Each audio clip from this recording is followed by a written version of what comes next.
Yeah, my name is James Mackay. Originally studied at Aberdeen University.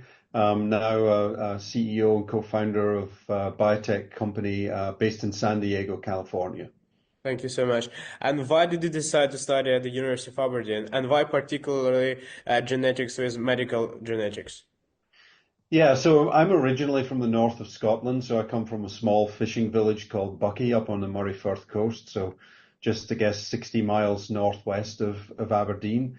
So Aberdeen was obviously the nearest university. Certainly, it's a long time ago, I think 1978, when I started studying there. When I decided to go to the university, I really wanted to study genetics. Back in that time, genetics was a really new science. A company called Genentech, which I think was the first biotech company, which was founded in 1976, had this idea about using recombinant DNA, and I'd read about it in Scientific American, so was very intrigued. My parents, however, just didn't want me to do anything different from studying chemistry and physics. So when I first joined the university in 1978, I, studied, chemistry, physics, biology. And then after my first year, and I guess maybe I'd created a little bit of distance from my parents by then, I shifted my focus to genetics at that point in time and, studied the remaining 3 years in genetics, completing my BSc and then went on to do a PhD in medical genetics. So was always intrigued by working in that field and eventually managed to get there after the first year where I pivoted into the genetics field. That's very interesting. And what are some of your favorite memories from Aberdeen? Yeah, I mean we lived there for quite a long time. I met my wife there in the first year at university. We've been married for over 40 years now. Um, our son was born in Aberdeen when I was doing my PhD. Mhm. And we just love the city. It's always nice to go back and revisit the places that we spent time at. So yeah, I mean, beautiful city, beautiful area, great university. Interesting. Back at the university, did you participate in any like sports clubs or societies or like Yeah, any? I played field hockey actually, which was a little unusual in those days for males. But yeah, played field hockey for the university team and really enjoyed that. So that was my main focus from a sporting perspective. Interesting. And could you please just provide us with like a brief of your key career milestones? Yeah, happy to. So obviously, as I indicated, degree in genetics. I then wanted to do a PhD in medical genetics with my supervisor, Dr. Don Fox, Mhm. who in fact I'm still in contact with. But we needed a bit of time to raise the money for the PhD. So I initially spent the first year after my BSc, I actually worked Mhm. in the forestry department at the university, Mhm. studying the cytogenetics of birch trees Mhm. and understanding their different genetic composition and then moved back to the genetics department and then studied medical genetics for the next 3 years and got my PhD. After that, my PhD supervisor, Don Fox, introduced me to Professor John Heddle at York University in Mhm. Toronto, and he offered me a postdoctoral fellowship. So my wife, my young son, who was only a year old at the time, and I headed off to Canada, where I did a postdoctoral fellowship. Um, then came back to the UK to join a contract research organization called Life Science Research. And I guess that was one of the pivotal points in my career because Mhm. while I was doing my postdoctoral fellowship, although I was a good scientist, I realized that there were maybe better scientists around me, and that maybe my skills would be would be better employed in a more in an industry setting. So decided to join a contract research organization, did that for a couple of years. And then I joined what at the time was called Imperial Chemical Industries, or ICI, which was Britain's largest company at the time, eventually became AstraZeneca, the drug company. And that was the start of a 30-year career there. First 10 years were in the agrochemical, industrial chemical side of the business, doing genetic testing on products. And then I moved over into the pharmaceutical side of the business, based in the northwest of England, Audley Park near Manchester. Um, and was that was the start of a 20-year career in the pharmaceutical side of the business. I led the clinical team that took Seroquel through to approval. That's a treatment for schizophrenia and depression. Became one of AstraZeneca's biggest selling drugs. Has helped millions of patients, and then held a variety of project leader, portfolio management, and line management positions in clinical development, culminating in actually being head of clinical development for AstraZeneca in the UK. And then by then we got to 2010, and AstraZeneca asked me to move to the United States, initially to the East Coast near Philadelphia, in order to manage the diabetes business, which was a collaboration with Bristol Myers Squibb. Took a number of products through to approval from that. And then my last role in AstraZeneca was I led a business development team that acquired a small biotech company called Ardea Biosciences in San Diego. And following the acquisition, my wife and I moved to San Diego. I took over the CEO role of that biotech.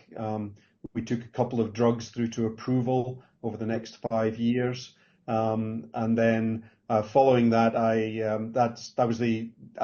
left AstraZeneca at that point and decided to stay in San Diego, and started up my next biotech, Aristea Therapeutics, and I just happened to have the shirt on today.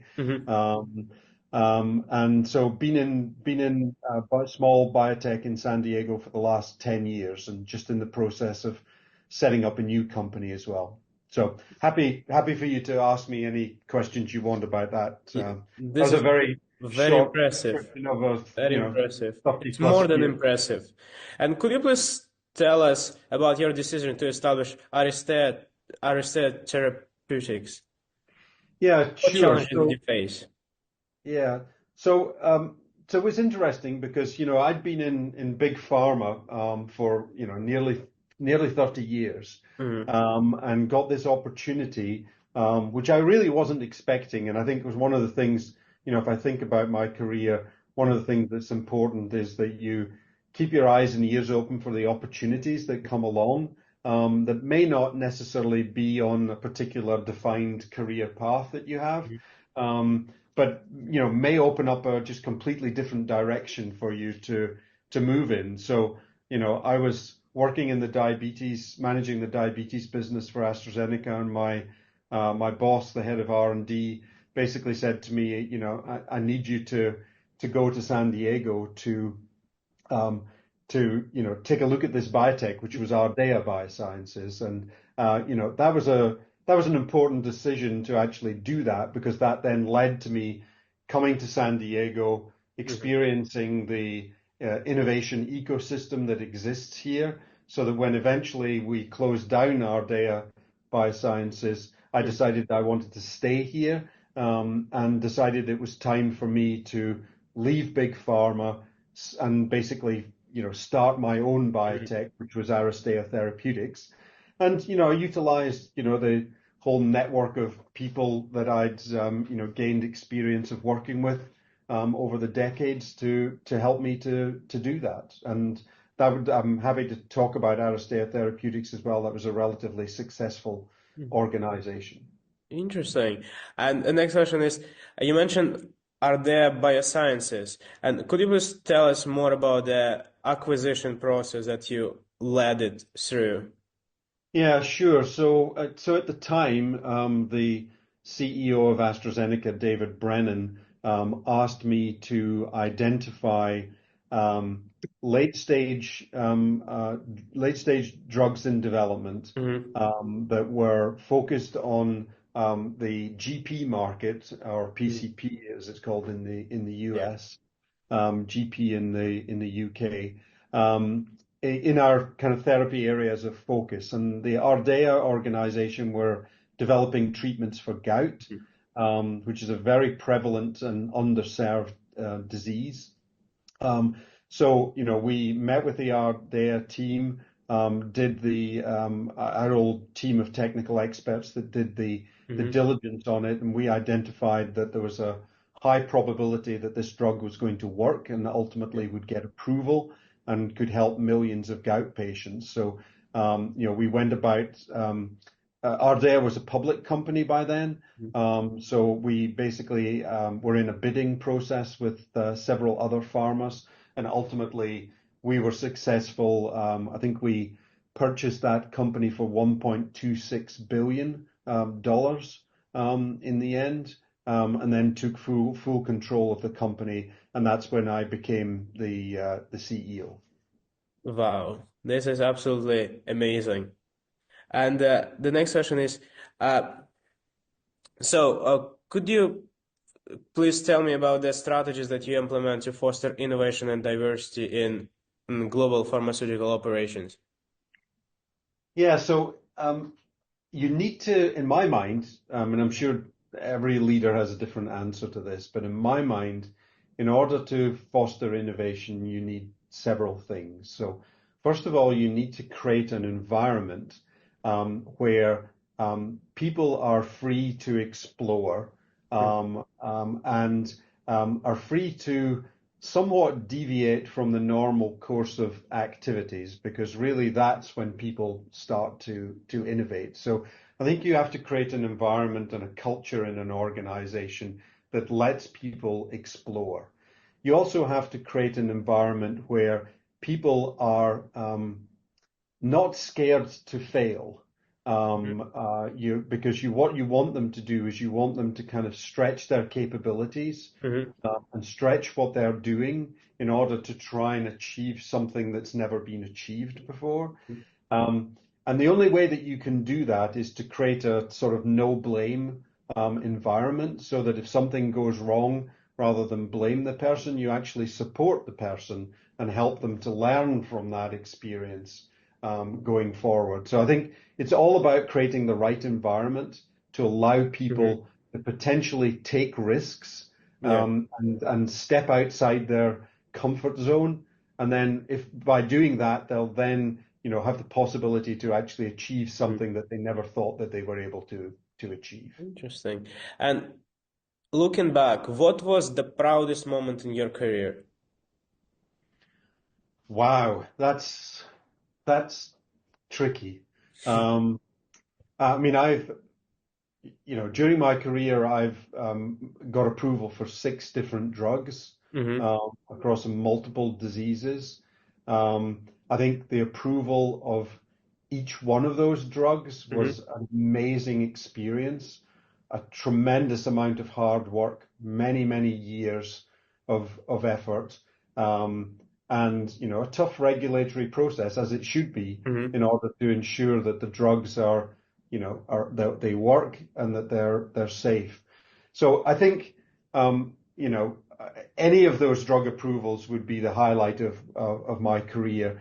But probably if I think back on it, one of the proudest moments was after we got approval for the gout treatment Zurampic at Ardea, and I Hmm. was actually in the pharmacy waiting to pick up a prescription. Hmm. Um, and the person in front of me was actually collecting their first prescription for Zurampic. Wow. Um, and it was really a very proud moment. Mm. And I wanted to tap the person on the shoulder and tell them that I developed that drug. Yeah. But of course that would have been inappropriate because I, shouldn't have been listening to his Yeah. medical conversation. But it was a very proud moment, and I always used to say to my teams is that the proudest moment that you'll have is when you walk into the pharmacy and you see the drug that you were responsible for Hmm. developing actually sitting up on the shelf Yes. in the pharmacy, right? And it's helping, by then it's helping millions of Hmm. patients to have a healthier life. Absolutely. This is very impressive. And the next question is, what advice would you give to students who are wanting to work in either like big pharma or like genetics industry?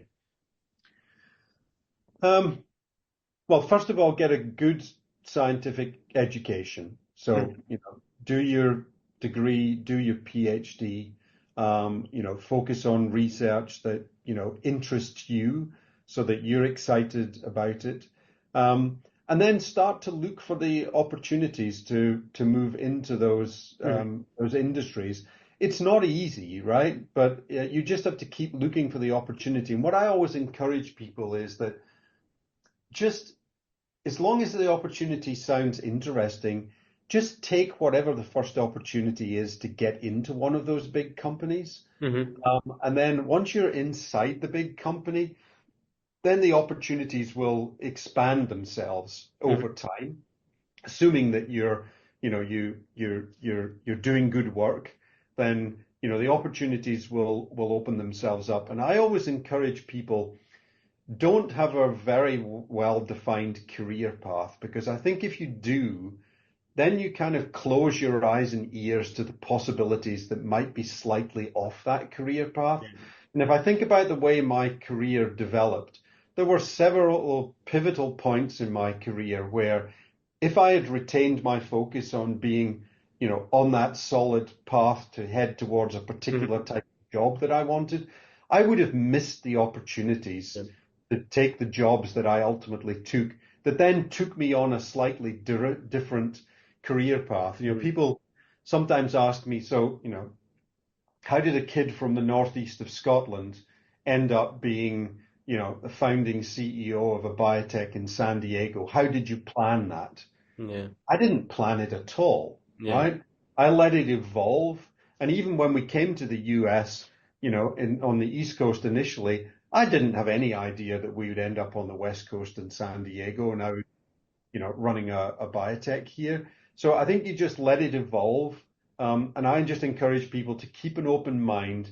If you see an opportunity that you think is going to be challenging for you, it's going to help you grow as a leader, and you think you can make a difference, go for it. Mhm. And then it'll potentially open up different doors down a Yeah. different path in the future.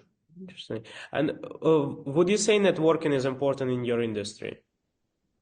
Sorry, could you say that again? Would you say networking is important in your industry? Yeah, it's interesting because while I was at AstraZeneca, I didn't think that networking was important. Hmm. But probably the reason for that is that you have an inbuilt network in a big Hmm. company Yeah. like that. And it was only when I came to San Diego and started to work in the biotech field that I realized how important it was to network outside of your own company. Of course, AstraZeneca was a 50,000 person organization. Hmm. Ardea was a 100 person organization. So very different. And I've, worked over the last 10 years or so that I've been in San Diego to develop a very extensive network here.